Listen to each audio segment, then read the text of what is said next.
Assalomu alaykum, hurmatli kuzatuvchilar, qadrli kitobxonlar. Intellektual progress xususiy maktabida tashkil etilgan bir asar sharhi loyihasiga xush kelibsiz.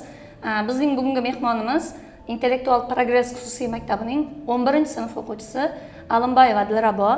Dilrabo, xush kelibsiz. Assalomu alaykum, xursandman. Taklif uchun kattakon rahmat. Bugun siz bilan O'tkir Hoshimov ijodi haqida suhbatlashamiz. Uning aynan Tushda kechgan umrlar romani, u asarni o'qib, sizning olgan taassurotlaringiz, asardagi obrazlar haqida o'zingizning fikrlaringiz bilan o'rtoqlashsangiz, Dilrabo, asosiy savollarga o'tishdan oldin Tushda kechgan umrlar asarining qisqacha mazmuni haqida ma'lumot berib o'tsangiz. Albatta, Tushda kechgan umrlar asari O'tkir Hoshimovning eng so'nggi asari hisoblanadi. Bu asarda inson hayotining ko'plab fojialari va urushdagi qiyinchiliklar hamda adolatsizliklar tasvirlanadi. Tushda kechgan umrlar asarida urushning insonlar hayotiga ta'siri qanday bo'lgan? O'tkir Hoshimovning Tushda kechgan umrlar asarida asosan Sovet-Afg'on urushlari tasvirlanadi. Undagi falokatlar va qiyinchiliklar ham yoritib boriladi. Bundan tashqari, yozuvchi asarni yozish davomida ruslarning kundaliklari va tergov jarayonlarini ko'proq qalamga oladi va bu orqali asarning ta'siri va uning ta'sirchanligini oshiradi. Asarning aynan Tushda kechgan umrlar deb nomlanishida qanday badiiy maqsad ko'zlangan deb o'ylaysiz?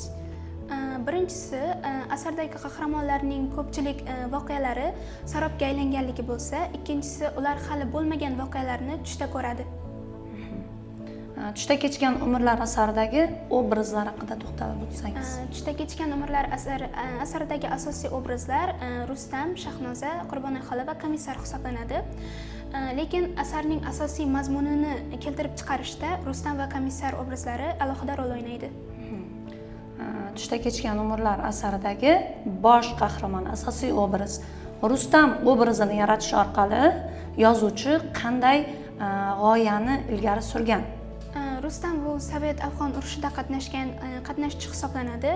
U urushdan qaytganidan keyin o'zining sevgan qizi Shahnozaga uylanadi.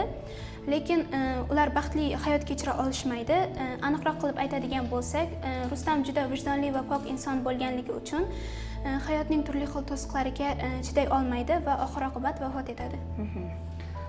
Asarda Shahnoza va Qurbonay xola obrazlari bor. Mana shu obrazlarda o'zbek ayollariga xos bo'lgan qanday fazilatlar aks etgan?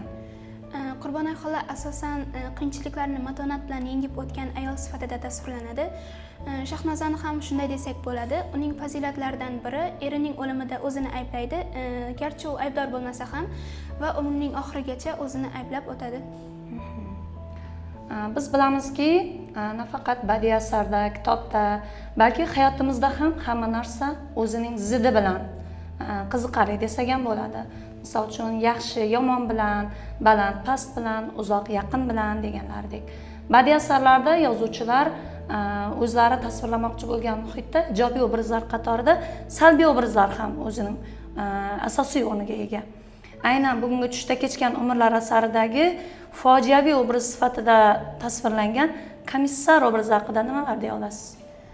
Komissar obraziga to'xtaladigan bo'lsak, u yoshligidan millatiga, diniga va vataniga nafrat bilan uyg'ongan, nafrat bilan yashagan obraz hisoblanadi.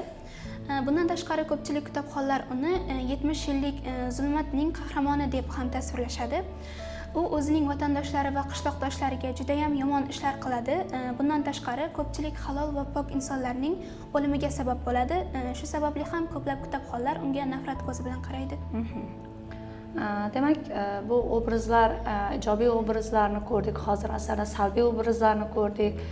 Har bir kitobxon bir badiiy asarni o'qigandan keyin o'ziga hayotiy bir xulosa, o'rnak oladi. Siz aynan mana shu Tushda kechgan umrlar asaridan o'zingizga qanday o'rnak yoki xulosalar olgansiz? Men bu asardan shuni angladimki, urush inson hayotida hech qachon yaxshilik keltirmaydi. Zeroki muallifning o'zi ta'kidlaganidek, urushda baxtli va g'olib va baxtli qo'shin, g'olib va baxtli podshoh, g'olib va baxtli davlat, g'olib va baxtli tuzum bo'lishi mumkin, lekin g'olib va baxtli odam bo'lmaydi.